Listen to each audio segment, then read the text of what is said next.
بسم اللہ الرحمن الرحیم۔ السلام علیکم۔ میں بچوں آپ کو داستان کے بارے میں بتا رہی ہوں۔ کئی دن سے یہ آپ کا لیکچر چل رہا ہے اور آج بھی چلے گا۔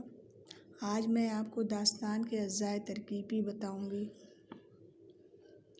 داستان کا فن اردو نثری صنف میں ایک اہم اور قدیم مقام رکھتا ہے اور یہ قدیم صنف ہے، نثر کی قدیم صنف ہے۔ ڈاکٹر گیان چند جین کہتے ہیں کہ قصے وہیں پر زیادہ پنپتے ہیں وہیں پر زیادہ پسند کیے جاتے ہیں جہاں پر لوگ کاہل ہوا کرتے ہیں، یا وقت کی فراوانی یا فارغ البالی بھی قصے پنپنے کا ایک ذریعہ ہوتی ہے۔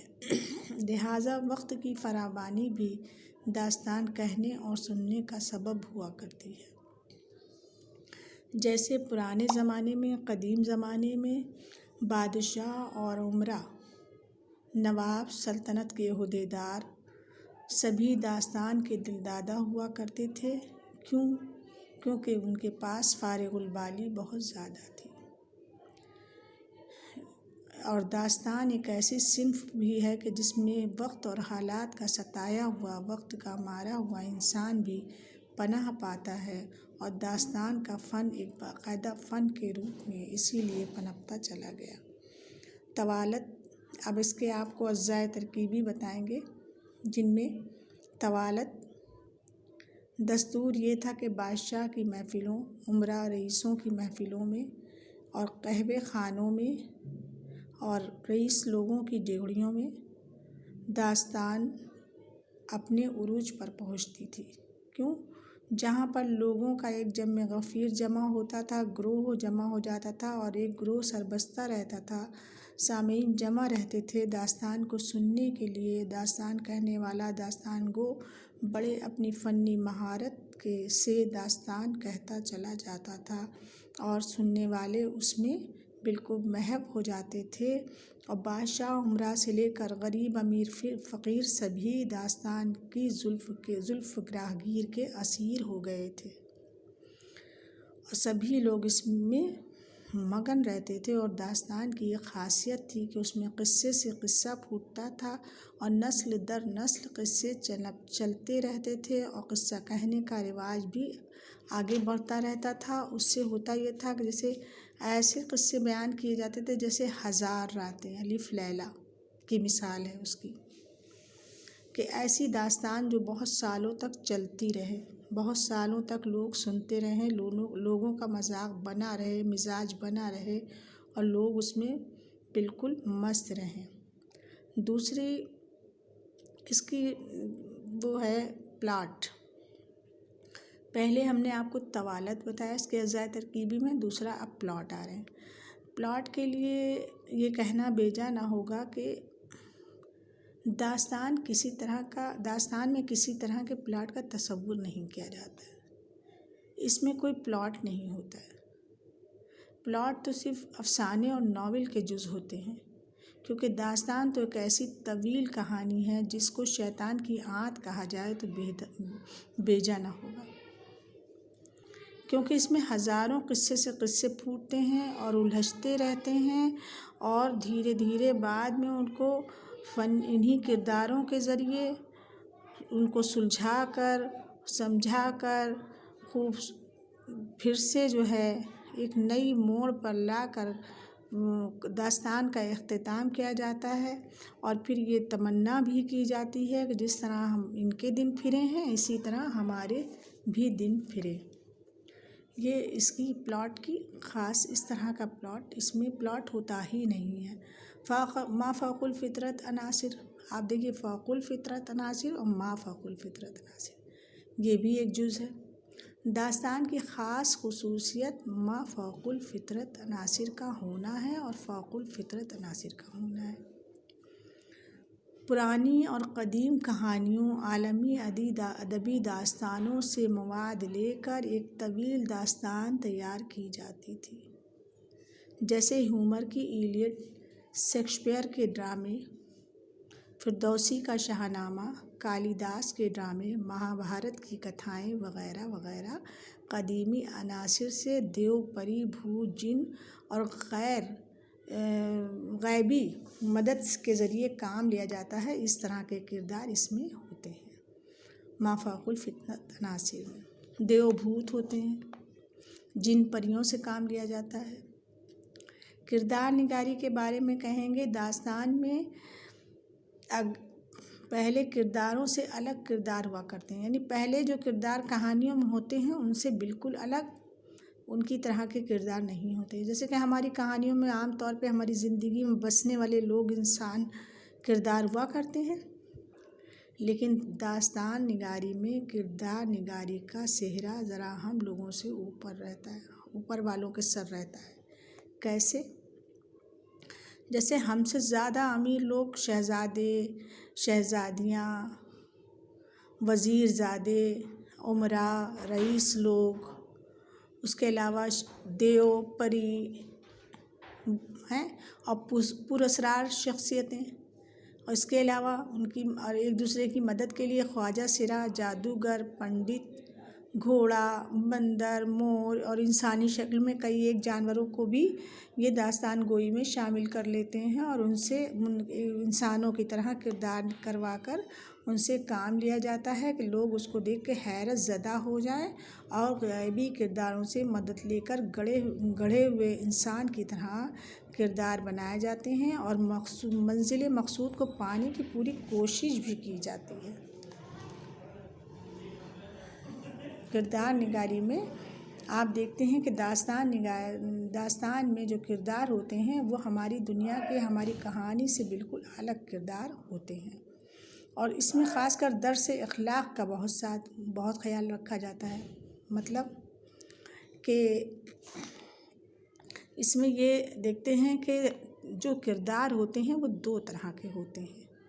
مطلب ایک کردار تو ہوتا ہے وہ جو شر پسند ہوتا ہے، یعنی کہ جو شیطانیت کا کام کرتا ہے، اور ایک کردار ہوتا ہے جو حق پرست ہوتا ہے اور وہ انسانی جذبوں کو اور انسانی زندگی کو فلاح و بہبود کی طرف لے جانے کا کام کرتا ہے، اور انسانی جذبوں سے اپنے دل کی اچھائیوں سے اپنے منزل مقصود کو پانے کی کوشش کرتا ہے اور اپنے اچھے کردار سے بھی اپنی منزل کو پانے کی کوشش کرتا ہے۔ اور اس طرح وہ مختلف کرداروں کے ذریعے، مختلف اچھے اور برے کرداروں کے ذریعے داستان کو کیا کرتے ہیں، اچھے اختتام پر اچھی بات پر اختتام کرتے ہیں، یعنی کہ منزل مقصود کو پا کر جو اختتام کرتے ہیں وہ، اور اس میں اچھائی اور برائی کی جیت ہوتے بھی دکھایا جاتا ہے۔ معاشرت کی مرقع کشی، اب آپ دیکھیے کہ معاشرت کی مرقع کشی کے بارے میں ڈاکٹر گیان چند جن کا کہنا ہے کہ آپ قدیم داستانوں کو دیکھیں گے تو جس میں میر امن دہلوی کی اگر آپ داستان دیکھیں باغ و بہار، تو آپ دیکھیں گے کہ اس میں زیادہ تر جو مرقع کشی کی گئی ہے، منظر نگاری کی گئی ہے، جذبات نگاری کی گئی ہے، وہ کاہے کی ہے؟ وہ انسانوں کی جیتی جاگتی تصویریں، اس کے علاوہ ہندوستان کی تہذیب و تمدن کی تصویریں ملیں گی۔ اگر آپ رجب علی بیگ سرور کو دیکھیں گے تو وہاں پر کیا ملے گا آپ کو؟ وہاں پر لکھنؤ کے معاشرت کی جو تصویریں ہوں گی وہ دیکھنے کو ملیں گی۔ لہٰذا جو داستانیں ہوتی ہیں وہ اپنے دور کا عکس ہوتی ہیں، اپنے دور کی تمام حالات کو، اپنے دور کی تمام باتوں کو بآسانی پیش کرتی چلی جاتی ہیں۔ یہی حال منظر نگاری میں بھی ہے اور یہی حال جذبات نگاری میں بھی ہے، کیونکہ جو ہیرو ہیروئن ہوتے ہیں وہ جس طرح کے ماحول میں رہ رہے ہوتے ہیں اس منظر کو پیش کیا جاتا ہے، اور ان کے جو جذبات ہوتے ہیں، جس طرح وہ اپنی زندگی کو گزر بسر کر رہے ہوتے ہیں اور اپنی تمناؤں کو حاصل کرنے کی کوشش کر رہے ہوتے ہیں، اس کو وہ اس میں اتارنے کی کوشش ایک داستان وہ کرتا ہے۔ اور جیسے مثال کے لیے آپ منظوم داستانوں میں دیکھیے سحر البیان، اس میں ہر طرح کی جذبات نگاری، منظر نگاری آپ کو معاشرت کی مرقع کشی بھی دیکھنے کو ملے گی۔ اس کے علاوہ نثری داستانوں میں آپ دیکھیں گے تو باغ و بہار دیکھیں گی، فسانہ عجائب دیکھیں گی۔ زبان و انداز و بیان بھی داستان گوئی میں ایک اہم درجہ رکھتا ہے، کیونکہ جو داستان ہوتی ہے اپنے عہد کا آئینہ ہوتی ہے۔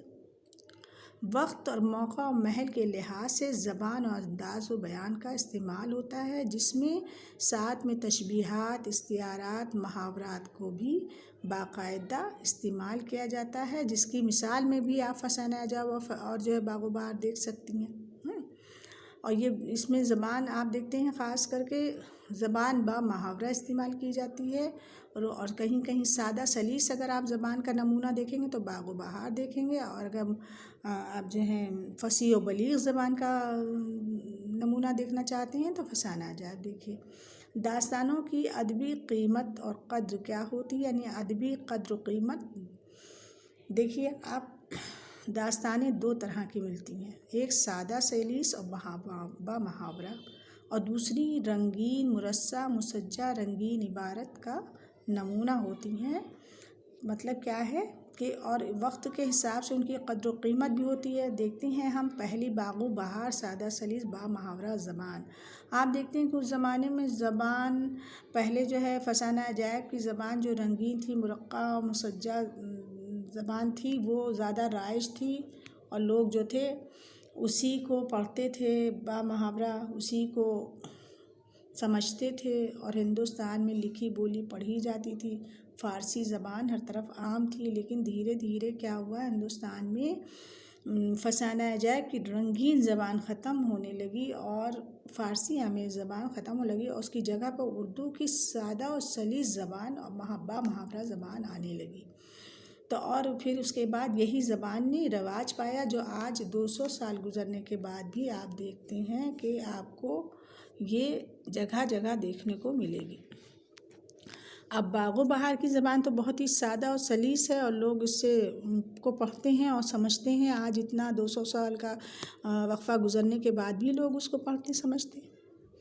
اور لیکن رجب علی بیگ سرور کی زبان کی کتاب اگر آپ دیکھیں گے تو وہ مرقع اور مسجع رنگین زبان ہے، جو کہ لوگوں کو سمجھنے میں بہت مشکل پیدا ہوتی ہے، کیونکہ اب لوگ فارسی آمیزی کی طرف جانا بالکل گم ہو گئے ہیں، اس راستے کو بھول چکے ہیں، اور عام طور پر سادہ سلیس زبان بولی لکھی اور پڑھی جاتی ہے۔ ہندوستان میں زبان نے جب کروٹ بدلی تو فارسی زبان کی جگہ پر اردو کی سادہ سلیس زبان نے جگہ پا لی۔ اس طرح ہم دیکھتے ہیں، ہم نے آپ کو جو کچھ پڑھایا اس میں دیکھتے ہیں آپ کے ہم نے جو آپ کو داستان کے فن کے اجزاء ترکیبی بتائے ہیں، وہ اجزاء ترکیبی دیکھیے کون کون سے ہیں۔ طوالت ہے، پلاٹ ہے، ما فوق الفطرت عناصر، کردار نگاری، درس اخلاق، معاشرت کی مرقع کشی، منظر نگاری، جذبات نگاری، زبان و انداز و بیان، اور زبان کی ادبی قدر و قیمت۔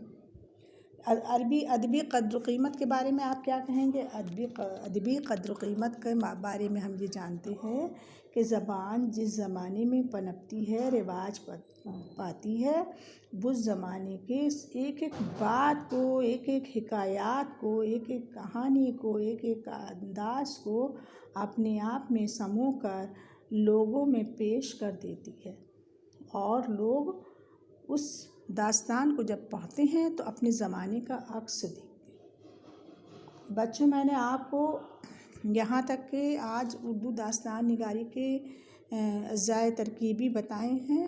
امید کرتے ہیں کہ آپ کو یہ سمجھ میں آئے ہوں گے، اور آپ لوگوں کے پاس بکس بھی ہیں، اور پہلے بھی میں پڑھا چکی ہوں یہ تمام چیزیں۔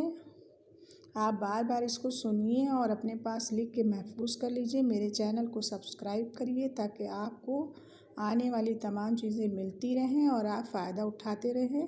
ایگزام کی پوری تیاری کریے۔ اللہ حافظ۔